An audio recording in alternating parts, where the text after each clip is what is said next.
नमस्कार दोस्तों, हरे कृष्णा, राधे राधे। कैसे हैं आप सब लोग। दोस्तों आज मेरे जो रियल लाइफ व्लॉग है वो शेयर कर रही हूँ, मॉर्निंग का मेरा कैसे रहता है। तो सबसे पहले घर के जो बाहर है ना, जो आंगन है ये मैं झाड़ू मार लेती हूँ। और ये जो काम है मेरा देहरादून आने के बाद एक्स्ट्रा हुआ है, क्योंकि इतना बड़ा जगह मुंबई में तो होता नहीं था। तो ये काम मेरा बहुत ज़्यादा टाइम लग जाता है मुझे, मैं बिल्कुल एक्सपर्ट नहीं हूँ इस बारे में। तो इसको झाड़ू मार लेते हैं, साफ़ कर लेते हैं, क्योंकि घर के आगे जितना साफ़ सुथरा दिखेगा ना उतना ज़्यादा सुंदर दिखते हैं। और इसके बाद मैं थोड़ी सी पानी गर्म कर लेती हूँ। गर्म पानी में पीती हूँ, साथ में दूध गर्म करने के लिए भी रख दिया है। गर्म पानी पीती हूँ क्योंकि ये 2 साल में कोरोना में घर बैठे बहुत ज़्यादा मेरा वेट भी गेन हो चुका है, और इसीलिए आजकल मैं थोड़ा गर्म पानी पी रही हूँ सुबह सुबह। देखिए तब तक मैंने फूल भी निकाल के लेके आ गई और इसको धो के ऐसे रख दूँगी। इससे क्या होगा ना, पानी इसमें से निकलते रहेगा। और फूल मैं हमेशा धो के ही चढ़ाती हूँ, और फूल एक्चुअली धो के ही चढ़ाना चाहिए। साथ में थोड़ा सा सफ़ेद फूल, थोड़ा सा 4-5 तुलसी के पत्ते। तो चलिए अब जो है मैं ना, जब तक घर का काम धाम करती हूँ और झाड़ू पोछा ये सब चलता है ना, तब तक मेरी बेटी का स्नान हो जाता है। तो वो आके गोपाल जी को जगा देते हैं। तो ये काम तो रोज़ मेरी बेटी ही लगभग करती है, कभी मैं भी कर लेती हूँ, लेकिन जैसे शनिवार मैं ही सबसे पहले मुझे शनिवार का रूटीन कभी दिन शेयर करूँगी, थोड़ी अलग रहता है। तो उस दिन मैं ही कर लेती हूँ, बाकी दिन मेरी बेटी कर लेती है। तो देखिए बहुत ज़्यादा गर्मी हो गई है आजकल, तो गर्मी की वजह से गोपाल जी को ऐसे मैंने एक छोटा सा जो है उनका लंगोट है वो पहना के सुलाती हूँ, क्योंकि गर्मी बहुत ज़्यादा हो गया है। और थोड़ा सा जल पहले पिलाएंगे और उसके बाद उनको मैं भोग लगा दूँगी। तो उनका तो फिक्स है, दूध का भोग है। थोड़ा बतासा या मिश्री वगैरह कुछ दे सकते हैं, नहीं तो माखन मिश्री दे सकते हैं। मैं थोड़ा सा दूध का ही भोग लगाती हूँ। तो इसी तरह से मॉर्निंग होती है, सुबह होता है।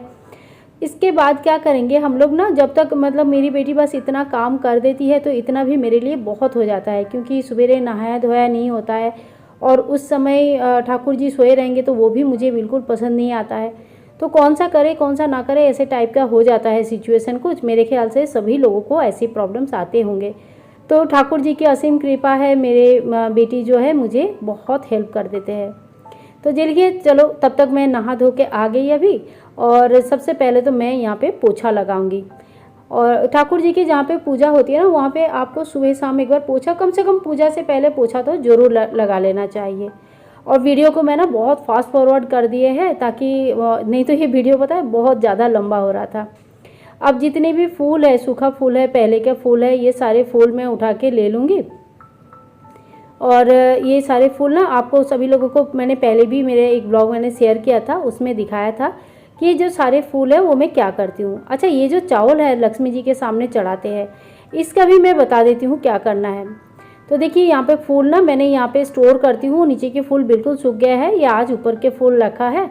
और चलिए, ये जो चावल मैंने स्टोर किया था ना, ये चावल का क्या करना है हमें, वो किसी दिन भात बनाऊंगी ना तो उसमें डालेंगे। लेकिन आपके घर में अगर नॉनवेज बनता है ना, तो ध्यान रखें जिस दिन इस चावल का भात बनाएंगे उस दिन नॉनवेज बिल्कुल भी नहीं बनाना चाहिए। अब जो भी बर्तन वगैरह है भगवान के, वो सारे बर्तन के 1-2 दिन में ना थोड़ा सा काला पड़ने लगता है। तो मैं रोज़ तो नहीं कर पाती हूँ इतना, मतलब रोज़ तो पीताम्बरी से नहीं धोती हूँ, नॉर्मल पानी से धो देती हूँ। लेकिन हाँ, 1-2 दिन में, हर दूसरे दिन में मैं जो है पीताम्बरी से धो देती हूँ। उससे क्या होता है ना, वो एकदम से जो काले पड़ते हैं वो काला एकदम चमकदार बन जाता है। एक दिया तो मेरी इतनी पुरानी है, मुझे याद भी नहीं है कब की है। तो वो भी अभी इतना भी ख़राब नहीं दिखता, जितना पुराना हो जाने से ना चीज़ें बहुत ज़्यादा काला पड़ जाता है। लेकिन ये पीताम्बरी से अगर आप रेगुलर बेसिस पे धोते रहोगे तो वो काला नहीं पड़ता। अच्छा, एक और टिप्स शेयर करती हूँ। देखिए ये जो प्लेन वाले बर्तन है ना, ऐसे बर्तन लिया करें। इससे क्या होगा ना, साफ़ हो जाता है बहुत ज़्यादा। और जो ऐसे डिज़ाइन वाले बर्तन होते हैं ना, वो साफ़ होता ही नहीं है, उसमें ना थोड़े दिन बाद आपको थोड़ा काला काला काला हो ही जाता है, और वो बिल्कुल साफ़ करना बहुत मुश्किल होता है। इसीलिए जितना प्लेन बर्तन है उतना अच्छा है। चलो, बर्तन धो लिया मैंने सारे भगवान जी का, और ये देखिए कितने अच्छे चमक रहे हैं, अच्छा लग रहा है ना। और यहाँ पे मैंने पानी लेके आ गई भगवान जी को नहलाने के लिए। तो सबसे पहले जो स्नान होता है वो लाडो बासु का हो जाता है। तो लाडो और बासु का 2-3 जोड़ी जो कपड़े हैं मैचिंग दोनों का, यही मैं चेंज करते रहती हूँ और वही पहनाते रहती हूँ। तो शायद आपको कई सारे वीडियो में यही कपड़े दिखेंगे, क्योंकि घर के जो रेगुलर कपड़े हैं वो तो यही है। अब सबसे पहले हम लाडो को और वासु को स्नान करवा लेते हैं। लाडो वासु का जो स्नान होता है ना, तो कैमरे में मैं नहीं दिखा सकती, इसलिए आज ऐसे ही उनको फुल कपड़े में ही स्नान करवा लेती हूँ। और इसके बाद ना मैं सीधा इनको एकदम तैयार करके तब आपको दिखाऊंगी, क्योंकि कैमरे में लाडो का स्नान श्रृंगार इत्यादि दिखाना थोड़ा सही भी नहीं है, मैं दिखाती भी नहीं हूँ। तो ये देखिए, लाडो तो बिल्कुल तैयार होके बैठे हैं, साथ में वासु भी अभी तैयार हो जाएंगे। ये हल्का सा पोशाक है, घर पे बना हुआ है और बहुत अच्छे से फिट आता है, और सही बताऊँ इसके कलर मुझे बहुत पसंद आता है। तो लाडो और वासु को मैं कोशिश करती हूँ एक ही तरह का ड्रेस पहनाने के लिए, कभी कभी अलग हो जाता है, लेकिन एक ही तरह का ड्रेस में पहनाने की कोशिश करती हूँ।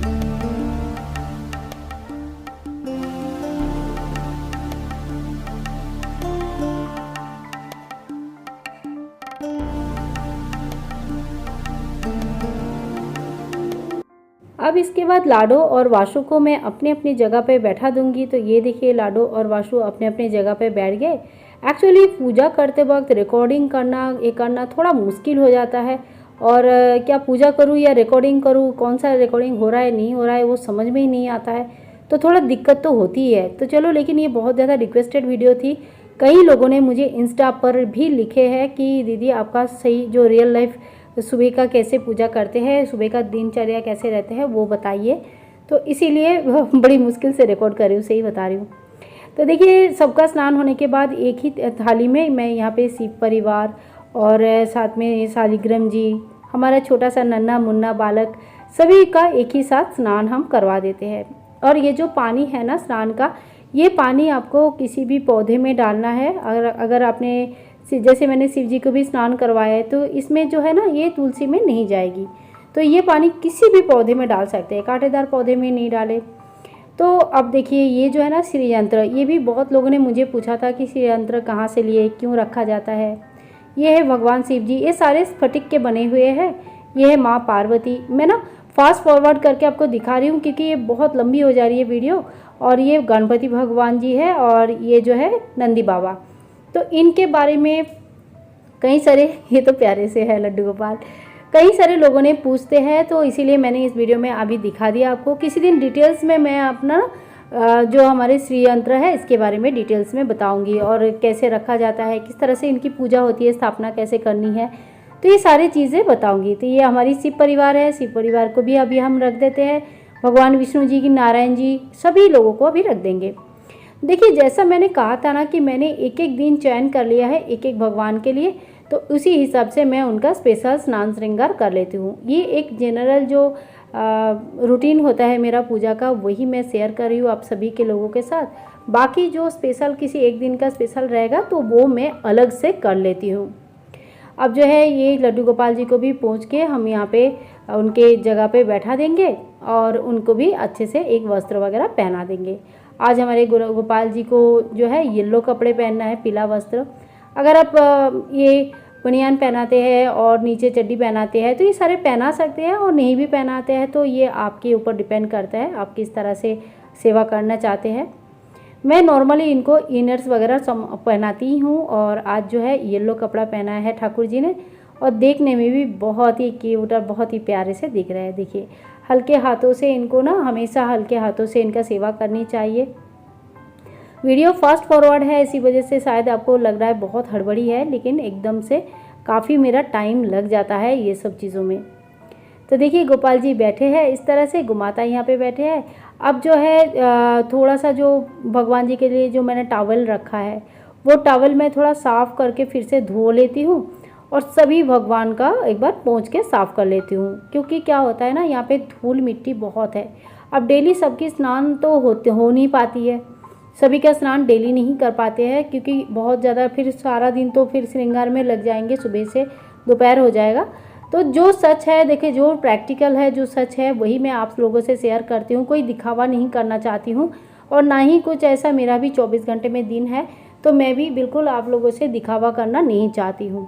तो इसी तरह से मैं इनको पोंछ देती हूँ, साफ़ कर देती हूँ। अभी निर्जला एकादशी आ रही है, तो मैं ना इनके लिए ड्रेसेस भी बनाने के लिए सोच रही हूँ, और आधा बना भी चुकी हूँ।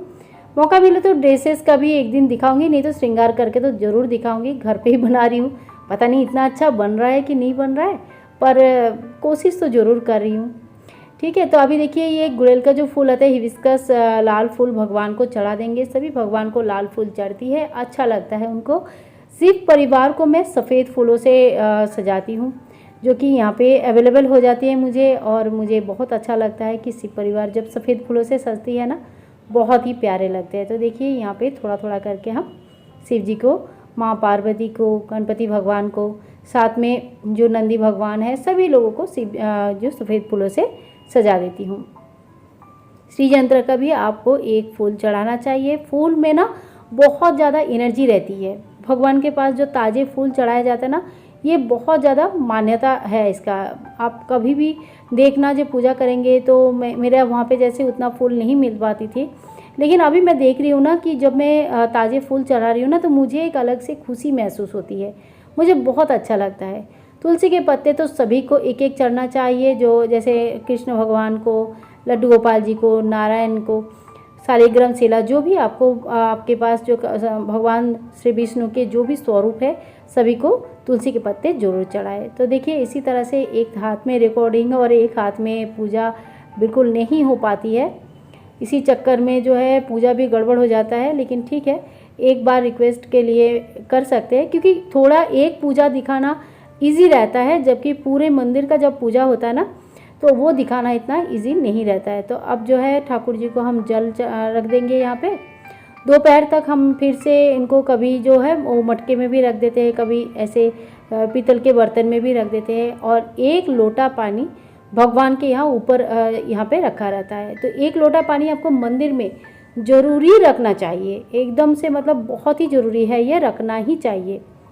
अभी श्री कृष्ण भगवान और राधा रानी के लिए भी एक गिलास पानी मैंने यहाँ पे रख दिया है। तो देखिए अब जो है धूप और दिया का तैयारी कर लेते हैं। जो मेरी धूप बत्ती है ना, लगभग ख़त्म होने वाली है। अब बहुत लोगों ने ये भी पूछा है कि धूप बत्ती कौन सा यूज़ कर रहे हैं, तो ये मेरे लोकल मार्केट से लिया है मैंने, और बहुत अच्छा खुशबू है। ये ख़त्म हो जाएगा तो मैं शायद अगर मार्केट जा पाऊँगी तो मैं मार्केट से लेके आऊँगी, और नहीं तो मैं ऑनलाइन cycle.in से मंगवा लूँगी। इससे पहले भी मैंने वहाँ से कई सारे धूप बत्ती मंगाया है, जो कि मुझे ठीक अच्छा ही लगता है, पर ये वाला बहुत अच्छा था। अगर मैं मार्केट जाऊँगी तो मैं कोशिश करूँगी कि यही मैं दोबारा लेके आऊँ। तिल के तेल का दिया मैं डेली जलाती हूँ, और 2 दिया मेरा डेली जलती है। और अगर स्पेशल किसी खास बात के लिए आपको अगर दीपदान करनी है, जैसे शुक्रवार के दिन मैं लक्ष्मी दीपदान करती हूँ, तो उस दिन आप स्पेशल एक घी का दिया जला सकते हैं। मैं डेली नहीं जलाती हूँ, लेकिन मेरा जिस दिन कोई स्पेशल वो रहेगा, ऐसा कुछ मन्नत रहती है या ऐसा कुछ लगता है मुझे कि आज मैं कुछ करूँ, मुझे ना बहुत अच्छा लगता है पूजा में बैठना, पूजा करना, भगवान जी का सेवा करना, दीप जलाना बहुत अच्छा लगता है। तो मैं ये करती रहती हूँ, मतलब मुझे अच्छा लगता है, इसीलिए मैं यहाँ बैठती हूँ। ऐसा नहीं कि आपको लोगों को दिखाने के लिए बैठती हूँ। तो ठीक है, चलो।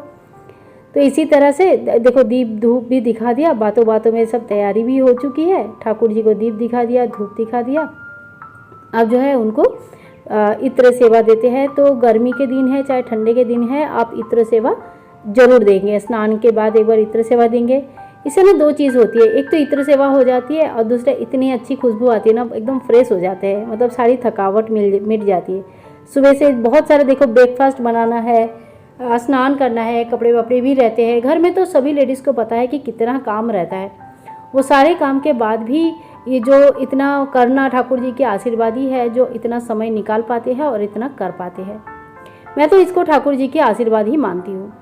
और चलिए अभी भोग भी लगा दिया, सभी भगवान को भोग लगा दिया। थोड़ी देर बाद ये भोग बच्चों को दे देंगे, वो लोग खा लेंगे, दूध भी दे देंगे, दूध भी पी लेंगे। और इसी तरह से ठाकुर जी का सुबेरे का पूजा होता है। लास्ट में थोड़ा सा चंदन का टीका लगा देंगे वासु को, और भगवान श्री नारायण को शालिग्राम शिला है तो उनको आप चंदन का टीका जरूर लगाएं, क्योंकि चंदन का टीका शालिग्राम जी को जरूर ही लगाना चाहिए। बल्कि भगवान विष्णु का कोई भी अवतार है उनको चंदन टीका जरूर लगाए। खुद भी लगा सकते हैं। चंदन का टीका लगाने से क्या होता है, थोड़ा मन शांत रहता है, और कोई भी काम के लिए ना तुरंत, जैसे कुछ कुछ चीज़ों में हमारा एकदम से माथा गर्म हो जाता है, ऐसा हो जाता है ना, एकदम से कंट्रोल नहीं रहता है अपना टेम्पर के ऊपर, तो वो सारी चीज़ें नहीं होती है। ये साइंटिफिकली प्रूफ्ड है, ये ऐसा नहीं कि बस मैं बोल रही हूँ इसलिए। तो आप खुद भी अगर आपको बहुत ज़्यादा टेम्पर है, हॉट टेम्पर हो, अपने आप को कंट्रोल नहीं कर पाते हो, तो आप चंदन का व्यवहार जरूर करें, स्फटिक की माला का व्यवहार जरूर करें, इससे आपको बहुत फ़ायदा होगा। चलिए अभी बहुत टाइम हो गया है, मैं भी किचन में आ गई हूँ और सबसे पहले तो दूध गर्म कर लूँ। सुबह सुबह दूध आ गया था और आज जो बनाएंगे, आज मूंग दाल की खिचड़ी। क्या हुआ था, आज मेरे बेटी की तबीयत थोड़ी सी बिगड़ गई थी और उसको जो है पेट दर्द हो रहा था, तो मैंने दवाई दिया, अभी तो ठीक है। लेकिन आज तो मैं सोच रही हूँ कि बिल्कुल और कुछ नहीं बनाऊँगी, सिर्फ मूंग दाल की खिचड़ी बनाऊँगी और वही खाएंगे। तो हम लोग भी वही खा लेंगे कि मेरा वेट गेन की वजह से ना मैं भी थोड़ा सा अभी थोड़ा कॉन्शियस हो रही हूँ, कॉन्शियस हो रही हूँ कि मुझे भी ना थोड़ा सा अपने खाने पीने में ध्यान देना चाहिए। एक्चुअली लेडीज़ क्या करते हैं ना, जैसे मेरा ब्रेकफास्ट हमेशा ही छूट जाती है ज़्यादा से ज़्यादा दिन, और यही कारण है मेरे मोटापा का। तो मैं अभी ट्राई कर रही हूँ कि मैं टाइमली ब्रेकफास्ट कर पाऊँ और कुछ चीज़ों चेंजेस कर पाऊँ। अच्छा ये देखिए, ये क्या है पता है, ये घी है। जब मैं मुंबई से आई थी ना, तो मेरे पास काफ़ी सारा मैंने घी बना के रखा था, तो कांच के बोतल में नहीं ला पाई क्योंकि कांच टूटने का डर लग रहा था, तो मैंने प्लास्टिक के बोतल में डाल दिया था, तो वो भी जम गया है, वो पूरा घी पड़ा है। तो ये मेरे पूरा घर के बनाया हुआ घी है। और अब फटाफट रख रही हूँ खिचड़ी। खिचड़ी बन जाएगी तो ठाकुर जी को भी इसी खिचड़ी का भोग लगेगा और बाकी हम लोग खाएंगे। खिचड़ी बहुत ही साधारण तरीके से बनाते हैं। पहले थोड़ा सा दाल को हमने अच्छा खिचड़ी ना मैं घी से बनाती हूँ।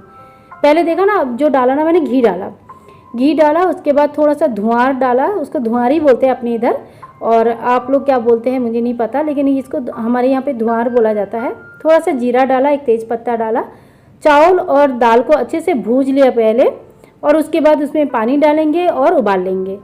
फिर ऐसा हो जाने के बाद लास्ट में हम लोग छोंकेंगे किससे, थोड़ा सा कड़ी पत्ता और थोड़ी सी सरसों दे के छोंकेंगे। तो इसमें ना ये ठाकुर जी को भोग लगा सकते हैं ऐसा खिचड़ी बनाकर।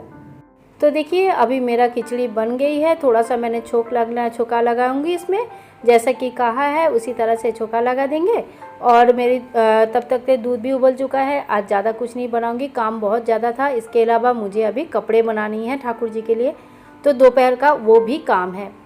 ठाकुर जी को भोग लगाने के बाद वो भोग मैं 10 मिनट के लिए ठाकुर जी के पास रखती हूँ, और फिर वो जो बच्चे खाते हैं ना खाना, वो भी खिचड़ी खाएंगे, उसी में मैं मिक्स कर दूँगी ठाकुर जी की भोग भी। लग गया छौंका, मस्त एकदम खुशबू आ रही है। आप लोगों को मिला कि नहीं? चलो आप भी थोड़ा सा ना भोग यहीं से ग्रहण कर लेना, ठाकुर जी के तरफ से, मेरे तरफ से थोड़ा सा भोग आप लोग यहीं से ले लेना। तो इसी तरह से ठाकुर जी के देखिए बर्तन पूरा रेडी हो गया है। मैं गर्मा गर्म खिचड़ी निकाल रही हूँ, लेकिन एक बात का ध्यान रखें कि गर्मा गर्म भले ही आपने निकाल लिया है, लेकिन ठाकुर जी को जब देंगे भोग तब वो थोड़ी सी हल्की सी ठंडी हो जाना चाहिए, मतलब एकदम से गरम गरम भोग नहीं लगता है। तो आज ठाकुर जी के सामने ना एक पत्ते जो है तुलसी के, वो मैं हमेशा रख देती हूँ। उससे क्या होता है ना कि भोग में अगर आप अलग अलग तुलसी आपके पास इतना नहीं है, बहुत लोगों का ये कहते हैं कि तुलसी इतनी नहीं है, तो उससे भी कोई प्रॉब्लम नहीं है, भोग लग जाता है। तो देखिए आज का व्लॉग तो बहुत लंबा हो गया, यहीं पे ख़त्म करती हूँ। इसी तरह से मेरा रोज़ का सुबह होता है। आपका कैसा होता है वो ज़रूर बताना। बाय बाय दोस्तों, टेक केयर।